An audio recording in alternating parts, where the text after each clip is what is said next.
her baby. Are you a racist? Most of us are likely to say that we're not. However, we may be kidding ourselves, according to Tim Wise. Wise is an anti-racist writer and educator who has been leading discussions about the issue all over Grand Forks today. Valley News Team's Neil Carlson shows us what's happening and how you can become part of the discussion.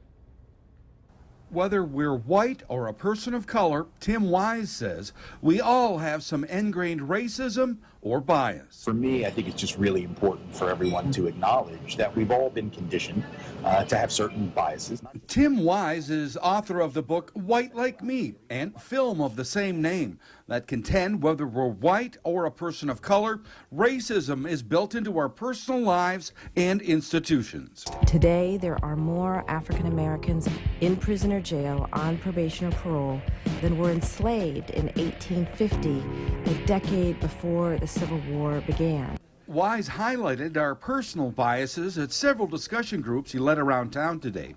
For instance, our own network of friends usually leads to someone just like us getting that new job. About half the new jobs are filled in this country through networking, through letters of recommendation written by existing employees for potential new hires. That means if you don't know the people who are in the network, if you're not connected, you're not going to have an opportunity regardless of whether you're qualified for a job. Wise says the answer may lie in discussions just like this one, discussions with our children and at our schools. The conversation should begin with discussion of differences and how that's okay. You know, that so-and-so may have different color skin or different type of hair or come from a different place, and isn't that wonderful? You know, I would love to see that happen rather than the sort of color blindness concept that we hear about.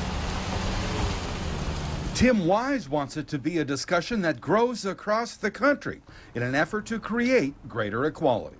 In Grand Forks, Neil Carlson, Valley News Live.